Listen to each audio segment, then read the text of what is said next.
Meeting Michael's family for the first time was an experience I'll never forget, especially when it came to his sister, Sophie. While the rest of his family was warm and welcoming, Sophie seemed distant and disinterested in getting to know me. During lunch, she barely acknowledged me, and when I tried to start a conversation, she avoided any interaction. Determined to break the ice, I followed her to the washroom, hoping for a private moment to talk. Instead, I found her sneaking tissue paper into her purse. We locked eyes, and it was clear she hadn't expected to be caught. I decided not to confront her or make a scene, so I left the washroom quietly. Later, I brought it up with Michael, expecting some concern. But his reaction surprised me. He just laughed it off, saying she probably needed a tissue and that I was overthinking it. I tried to let it go, but something about the situation didn't sit well with me. Over time, I noticed other strange incidents with Sophie, like when we all went shopping together. She kept disappearing into fitting rooms with clothes and coming out empty-handed, claiming nothing suited her. It seemed harmless at first, but the pattern of behavior started to make me wonder. After our shopping trip, Sophie even offered to pay for everyone's ice cream, which only added to my growing unease. As Sophie opened her bag to get her wallet, I noticed a familiar blue dress inside. The same one she had tried on earlier and dismissed as too tight. I couldn't figure out why the dress was in her handbag, and it set off alarm bells. Curious, I asked when she bought the dress, since I hadn't seen her make a purchase. My question caught Laura's attention, and she too noticed the dress in Sophie's bag. Sophie quickly tried to hide it, closing her bag and avoiding eye contact. It was obvious she had stolen the dress, and I just stared at her in disbelief as she stumbled over her words. Laura stepped in, downplaying the situation, suggesting maybe it was a mistake, and that people sometimes accidentally take things. I was shocked by her response, and she must have noticed because she quickly backtracked, saying she didn't think Sophie would do such a thing, and that we should just let it go. I disagreed, insisting that if it was a genuine mistake, we should correct it by returning the dress. Laura resisted, arguing that the store was a large corporation, and one missing dress wouldn't hurt them. Despite her objections, I stood firm. I made it clear that I was going back to pay for the dress, with or without them. Reluctantly, Laura and Sophie agreed to accompany me back to the store, and in the end, I had to pay for the dress, since Sophie didn't even have enough money. The whole ordeal left a bad taste in my mouth. That evening, I tried to discuss the incident with Michael. I explained how uncomfortable it had made me. To my surprise, Michael told me I should have let it go, arguing that it wasn't harming anyone. His reaction frustrated me. I told him I couldn't ignore what I felt was my moral responsibility, even if his family seemed okay with it. Michael took offense, and our conversation quickly turned into a heated argument. He demanded an apology for my comments about his family, but I refused. Things got so tense that I even considered ending the relationship if we couldn't find common ground.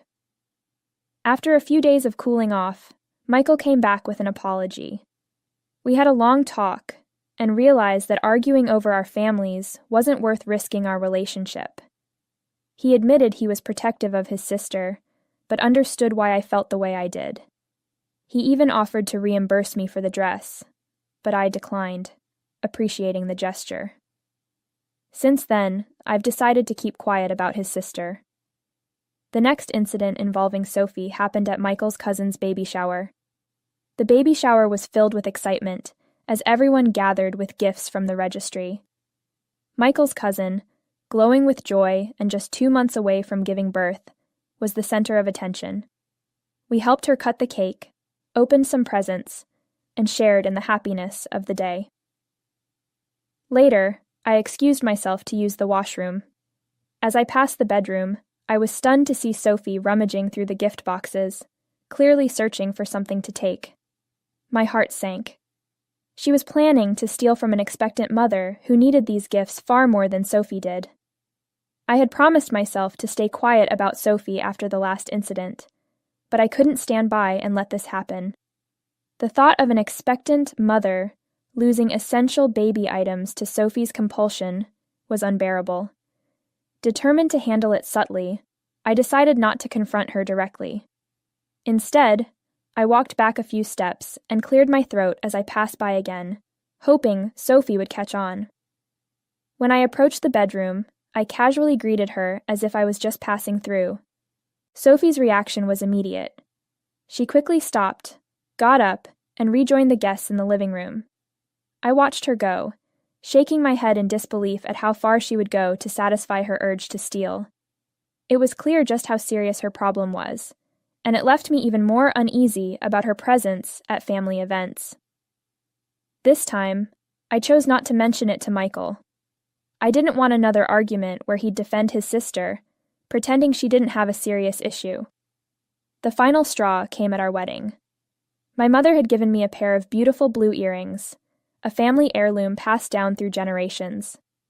These earrings were my something blue for the ceremony, and they meant the world to me.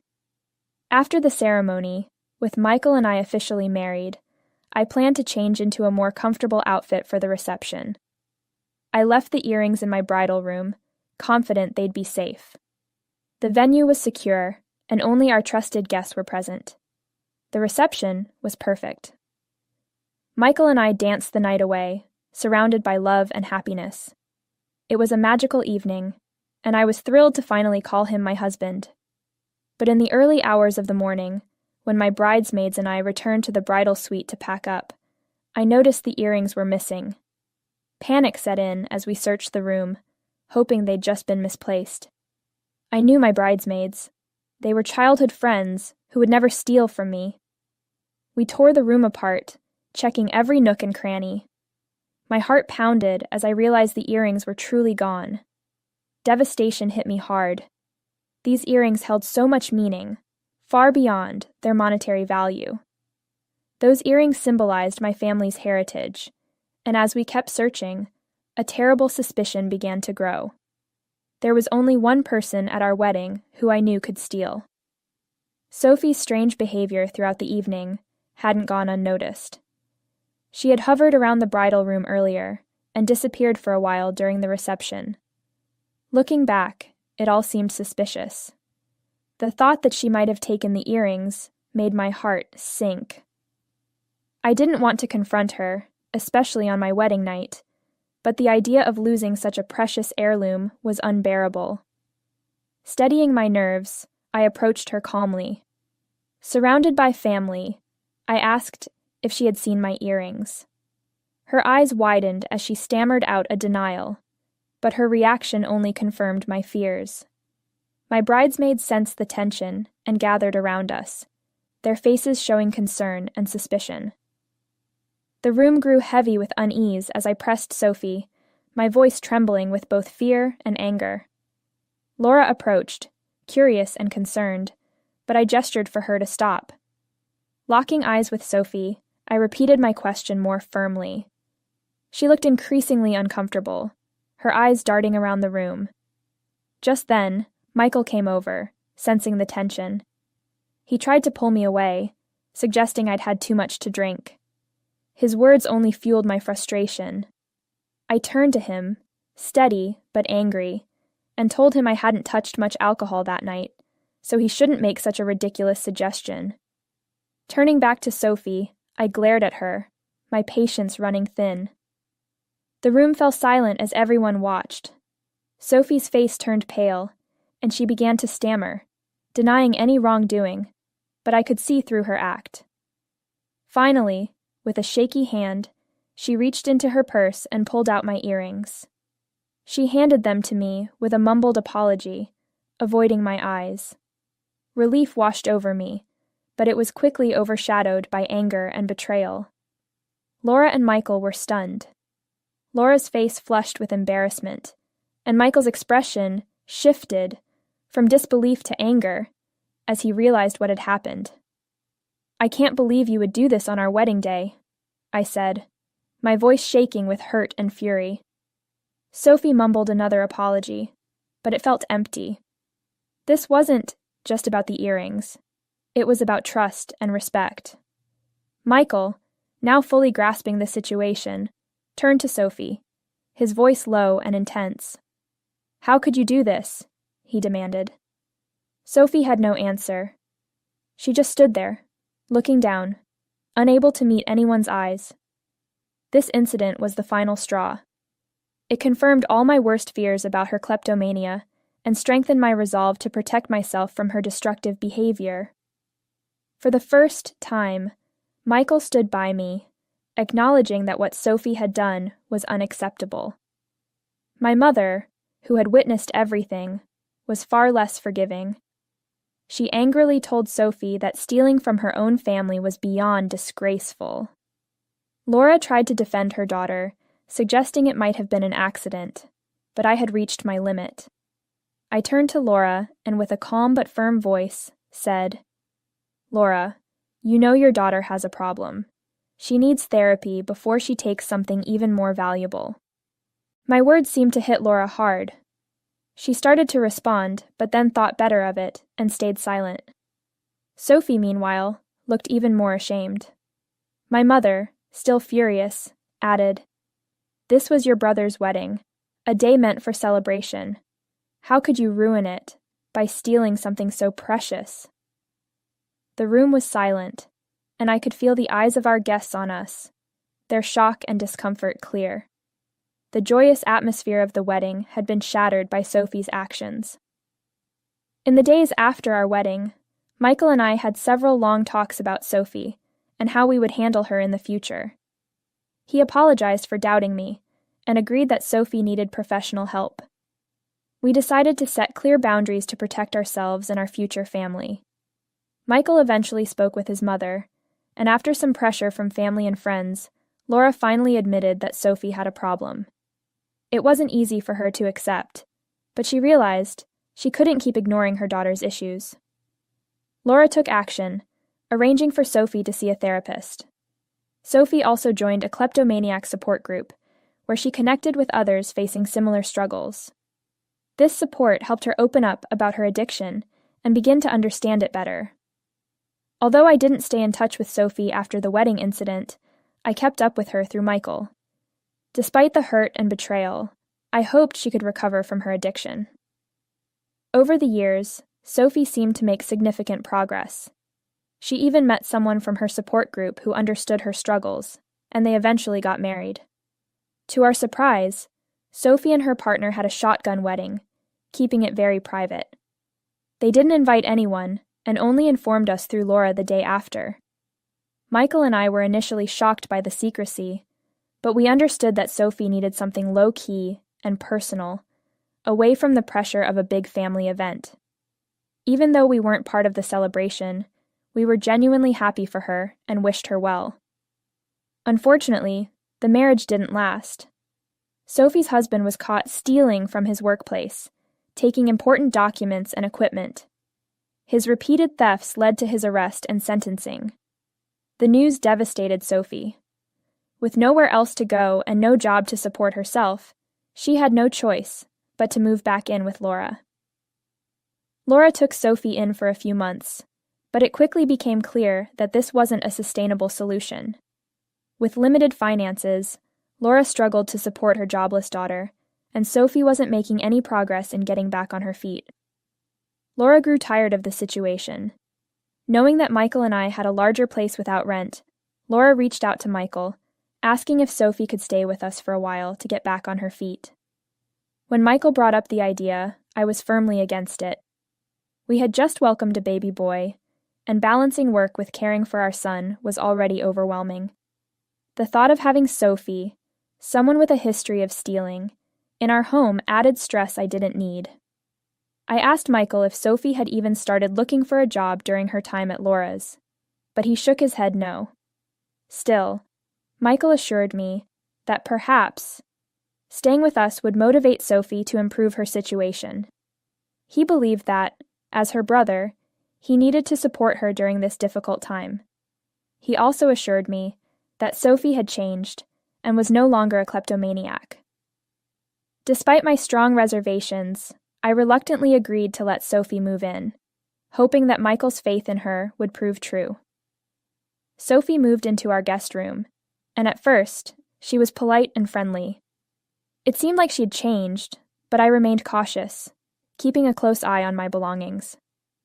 Sophie initially appeared grateful and promised to look for a job and contribute to the household. However, weeks passed with little sign of progress. Sophie spent most of her days in her room, doing nothing but sleeping and only emerging when she was hungry. I began to worry we had made a mistake. Michael tried to reassure me, reminding me that Sophie needed our support. I wanted to believe him, but my anxiety grew. Despite my doubts, I continued to support Michael's decision, hoping our help would make a difference in Sophie's life. But then, items started going missing from my kitchen. My expensive ceramic plate, which I reserved for guests, mysteriously disappeared just when I needed it for a visitor. At first, I brushed it off, thinking I might have misplaced it. But deep down, I knew I was usually organized about such things. The suspicion lingered, but I chose to dismiss it, hoping it was just a mistake. Then, one morning, my cherished childhood mug, a gift from my grandfather that I had used daily for years, vanished. This wasn't just weird. It was a significant loss because of the sentimental value attached to it. When I couldn't find the mug, I asked Michael to help search the house. He knew how much that mug meant to me, and he was concerned too. When we couldn't find it anywhere, I suggested confronting Sophie since she was the only other person in the house. However, Michael discouraged me, arguing that Sophie was already going through a tough time and urging me to let him handle it. Reluctantly, I agreed. When Michael confronted Sophie about the missing items, she adamantly denied taking them, insisting we must have misplaced them. I could hear their heated argument echoing from her room. Sophie refused to accept any responsibility, and Michael, still protective of his sister, came out of the room to tell me she had nothing to do with the missing items. I couldn't believe how deluded he was being. Given Sophie's past, it was hard to think she was suddenly innocent. Frustrated and feeling like I needed to take control, I started locking away all my important belongings. I even bought another safe from Amazon specifically for my expensive perfumes and makeup. Michael thought I was overreacting and accused me of not trusting his sister. In the middle of our argument, he called me a bored, stay-at-home mom, which was absurd. I had a thriving freelance career, earning more than enough while also taking care of our son full-time. I fired back, reminding him that just because I didn't go to an office every day didn't mean my work was any less important. I managed the house, cared for our child, and still contributed financially. I told him clearly that as long as Sophie stayed with us, things would keep disappearing. Whether she had gone back to her old ways or never stopped, it didn't matter. I needed to protect what was mine. But Michael refused to believe Sophie was stealing from us. We were at odds, him defending her, and me trying to safeguard our home. I didn't have to wait long for my suspicions to be confirmed. Yesterday, as Michael was getting ready for work, he discovered his laptop was missing. At first, he asked if I had taken it, but I reminded him I had my own. He then thought he might have left it at the office, but when he realized his wallet was also missing, things got serious. His wallet wasn't just any wallet. It had a substantial amount of money, his driver's license, and credit cards. Panic set in as he searched the house, checking every possible spot. I could see his anxiety growing with every minute that passed. Meanwhile, I sat there, knowing exactly who was responsible. Michael called out for Sophie, his voice growing more frantic, but there was no response. He rushed to her room, only to find it empty. He kept calling for her, his voice echoing through the house, but still nothing. When he turned to me and asked if I knew where she was, I just shrugged, unable to hide my satisfaction. Michael's frustration was clear as he tried calling Sophie repeatedly, only to be met with silence. His anger escalated as he dialed his mother to vent, but instead of the sympathy he expected, Laura tried to calm him down by minimizing the situation. She suggested that even if Sophie had stolen his wallet, everything inside could be replaced. This only made Michael angrier. He erupted, telling her that Sophie had no right to steal from him, especially after he had been defending her to me all this time. I couldn't help but shake my head in disbelief, realizing how much this family coddled Sophie, even when her actions had serious consequences. When Sophie finally returned home that evening, after ignoring Michael's calls all day, she looked like she had just come from a bar, clearly intoxicated. Michael, who had spent the day consumed with worry, immediately confronted her about the missing laptop and wallet. Sophie, still drunk, tried to calm him down by denying any involvement. But Michael's patience had run out. He threatened to call the authorities if she didn't come clean. Faced with this ultimatum, Sophie broke down and tearfully admitted the truth. Sophie revealed that she had started an online store and had been systematically stealing from us to sell our belongings. My disbelief turned to horror when she confessed to everything she had taken, including my breast milk, which she claimed fetched a good price. I was disgusted as she listed the items she had stolen, from Michael's belongings to my cherished ceramics, and even my old mug. Michael, overwhelmed with anger and betrayal, began shouting at her for violating our trust. As I write this, Sophie is still in our home, and I am utterly disgusted by her presence. I feel strongly that she needs to leave, and I believe my husband needs to stand up and handle this situation. Out of all the things she has done, stealing my breast milk, meant for our baby, is the most disturbing. I want to call the police, but I know it would seriously damage my relationship with Michael. Am I wrong if I kick my sister-in-law out after everything she's stolen? Update. 1. When I posted this last week, I never expected it to gain so much attention. Some of you have even suggested I leave my husband over this, but I'm not going to end my marriage just because Michael has a kleptomaniac sister. Like many people, my husband has a soft spot for his family, and I understand and respect that. Despite our disagreements about Sophie, he's the one who has suffered the most, especially after she stole his laptop and wallet. For clarity, Sophie did return his credit cards, but she had already sold the wallet and laptop and used the cash she found in his wallet for drinking at a bar. Now for the main update. Last week, I reached my breaking point. I gave Michael an ultimatum. Either he asked Sophie to move out, or I would take our son and go to my parents' place. I couldn't live with someone who would steal my breast milk and sell it to strangers. It was beyond creepy and disgusting. To my surprise, Michael admitted he had been thinking the same thing. He was relieved I brought it up and assured me he would ask Sophie to leave. We both sat down with her and gave her a day's notice to move out. At first, Sophie panicked and called Laura, who then called Michael to try to change his mind. But Michael had reached his limit. He firmly told Laura that she needed to take care of her daughter because he had to prioritize me and our baby. He also didn't hold back in telling Laura about all the bizarre things Sophie had been stealing, which effectively silenced her. Sophie officially moved out yesterday. I know it might not sound kind, but I'm glad she's finally gone. I'm also relieved that Michael has learned his lesson and will never invite